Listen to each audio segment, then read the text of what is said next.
another Republican. Are you hopeful? Oh, of course I'm hopeful. I mean, elections are opportunities for people at the state or local or federal level, wherever they take place, to speak to the public about how they feel about things. And my view on this one is the election's over.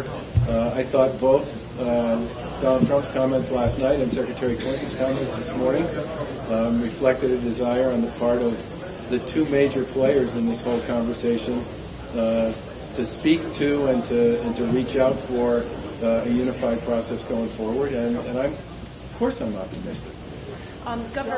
Mayor Walsh just told reporters. Say what? Mayor Walsh just told reporters that he is concerned that there might be some financial impact, negative financial impact on Boston and Massachusetts for political as well as philosophical reasons. Do you share his concern? I think it's way too soon to draw conclusions about any of that. I mean, the first thing the Trump administration in waiting is going to have to do is to put a team together. And I've said many times that I think in public life and in private life, people are policy, and we'll know a lot more about sort of the general direction of that administration as they start making announcements about people for key roles. And I think drawing any kind of conclusions at this point beyond the fact that Donald Trump won a close election, he and Hillary Clinton both spoke to the notion that it's important to work to unify a divided country. I think that's really where this starts, and I think anything else beyond that is pretty speculative at this point. Just one follow-up. So you don't expect any kickback from the fact that neither Massachusetts nor you nor the mayor supported him for this election will come back? I think, look, elections are contests, and I said this before, but governing is about the work, and I fully expect that this administration and the Congress and the Senate are going to be about the work. And there are a lot of things that need work, and I think for all of us, I'm just looking forward to getting started with that. What's going to be your mode of communication? You were surprised by what happened. What do you think motivated so many people to the polls? Well, turnout in a presidential year is always really high, and this year was no exception. And my recollection here is something like 40 million people voted in early voting around the country before Election Day, which was a pretty clear indicator that this was going to be a high turnout election. But I'm not that close to it, but my understanding is that the turnout in this election was pretty consistent with the turnout we've seen in other presidential elections, which means that somewhere around 70 or 80% of the people around the country who are eligible to vote did so. Who will you be talking to in the incoming Trump administration? Who's going to be your sort of go-to person in Trump's? I have no idea at this point who a go-to person would be. I did reach out to Governor Christie, who I've obviously known for a long time, and just called him and congratulate him. And I would expect at some point I'll probably hear back from him. Governor, a lot of questions about question 4, since it passed so overwhelmingly last week. Can you walk us through the next days and weeks on implementing that? And are you going to appoint a drug czar or a team to oversee the implementation? Well, question 4 was a 6,000-word ballot question, so there's a lot of to-dos associated with that. And I fully believe that the Speaker, the Senate President, myself, everybody, the State Treasurer is interested in making sure that we honor the will of the voters on this one. But I do think there will be conversations that take place to make sure that we come together around an approach and a strategy to this that assures that we deliver on what's expected and anticipated here, but at the same time we have a commitment to make sure that we deal with some of the public safety and public health issues as well. Are you going to appoint a drug czar?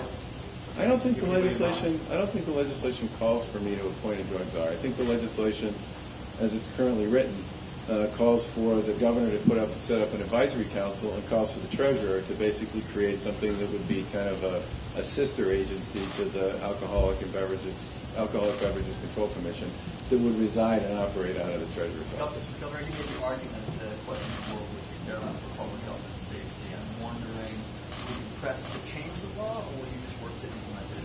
What do you think the legislature see the best way possible? I think it's probably going to be, the answer is I'm not sure. It's going to depend to some extent on the conversation that we have with the folks in the legislature and others. But, our view on this is the people spoke, and we're going to honor that. But we need to make sure that we implement this in a way that is consistent with a lot of the rhetoric and the dialogue that took place during the course of the campaign, which is that it will be done in a way that does protect public safety and ensure that only those who are supposed to have access to these products will. You're trying to tackle some type of charter school legislation this next session in light of what happened with question 2. Is that still something to take up in the field? Well, I mean, big part of my reason for being interested in and supporting question 2 was charter schools are the one element in the past 20 years of education reform that virtually everybody who studied it has agreed closed and in some cases eliminated the achievement gap between students of color and white students. And that achievement gap is something that we need to continue to work on. And my view at this point is that that means we need to pursue, given what the voters said, we need to pursue other alternatives. I mean, charter schools will certainly continue to be part of the mix, as they have been historically. But maybe this means we need to do more of the empowerment zone type approaches that have been pursued in Springfield, or maybe we need to do some things to lengthen school days, similar to what Jeff Riley and the folks up in Lawrence have done. But we're going to have conversations with people about this and make sure we continue to work on this, because obviously in a state where so many of our schools and so many of our school districts are national leaders, it's really important that we make sure that all our kids have those kinds of opportunities. Governor, I want to put a finer point on something that Janet asked. Donald Trump has said repeatedly that he likes to get even. In one of his books he wrote, when someone crosses you, my advice is get even. That is not typical advice, but it's real life advice. If you do not get even, you are just a schmuck. You were one of the first Republicans to say you weren't going to vote for him. I think the second statewide elected official to say you weren't going to vote for him. Are you worried about retribution from the Trump administration? I think the message I heard last night over and over and over again was the election's over, we're moving on, it's time to unify the country, come together, improve the economy, make the country great. And I think that was exactly the right message. And Senator Clinton echoed that message this morning. And I'm going to pursue a strategy on our end that presumes that that's in fact what this is all about. And I think that's as it should be. Have you spoken to Trump, and if not, what's going to be your first words to him? I have not. I put a call in to Chris Christie to congratulate him because I know him, but I have not. The conversation on marijuana, conversations that you mentioned that take place, what if they possibly involve a tax rate on marijuana in the new law, which is much lower than in some of the western states, like Colorado? I think we're going to take a look at whatever elements we need to look at to make sure that this thing gets implemented in an efficient and effective way. I don't want to go through, for example, sort of the disconnects and the false starts that were associated with the state's implementation of the medical marijuana law, which I think, as everybody knows, by the time we took office, we hadn't opened a single dispensary in Massachusetts, and we were 2 years behind the effective date of that law. I think it's important that we move as briskly as we can, and we take a look at everything, and we do what we believe is consistent with the law's intent, and at the same time is considered to be what I would call responsible and timely. Should we do a higher tax rate?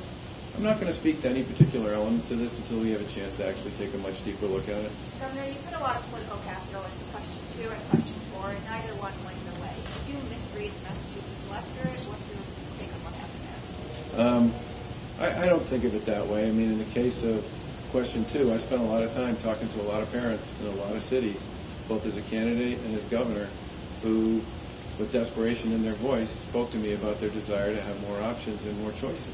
And most of them talked specifically about charter schools. And I think as governor, it's incumbent on me to pursue policy prescriptions that I believe are going to be in the best interests of everybody. And as I said before, in a state where so many of our schools and our school districts are such high performers, we should do whatever we can to make sure every school district is a high performer and that every kid gets the kind of education they need to be successful. But I wasn't making a political calculus when I decided to support question 2. I wasn't doing that with question 4 either. I don't think Mayor Walsh was doing that with question 4. I don't think the Speaker was doing that with question 4. I don't think the Attorney General was. I don't think the Mass Hospital Association, the Mass Medical Society, or all these other people who came out or the cardinal or many members of the faith community were making a political calculation. But as I said, the voters have spoken, and now it's incumbent on us to make sure that we, as briskly and as responsibly as we can, move forward and implement the law. Governor, is your concern that Donald Trump doesn't have the temperament to be president? That was one we circulated on repeatedly when we spoke about the campaign. Do you still hold that concern now? As far as I'm concerned, the election's over. He said all the right things last night. Secretary Clinton said all the right things this morning. And I'm looking forward to seeing how he goes about the process of developing his team. I think that will be a big statement about a lot of things. And I look forward to working with him and with his administration on a lot of the stuff that we share common interest in. So Governor Clinton's changed then on Donald Trump? I thought he said all the right things last night, and as I said, people are policy, and I know that as a guy who's had a lot of success in business, he knows that too, and I'm looking forward to seeing who ends up taking some of the key positions in that administration, because that'll tell us a lot. Governor, quick question on the budget guide. The single largest part of the Massachusetts budget is Medicaid. Yep. Government, the federal government reimburses about half of that.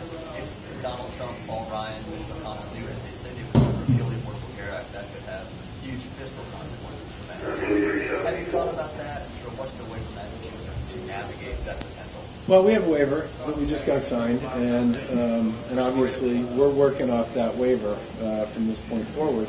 But the other thing I would say is the Commonwealth of Mass was very far down the road on its own of implementing and supporting what, for all intents and purposes, was pretty close to universal coverage for everybody here in the Commonwealth before the Affordable Care Act. And my view on this is a policy statement and a policy sort of totem that's held in very high regard here in the Commonwealth, and we'll do what we need to do to make sure that we continue to be a national leader on this, sort of irrespective of whatever happens with regard to that. Thank you, guys.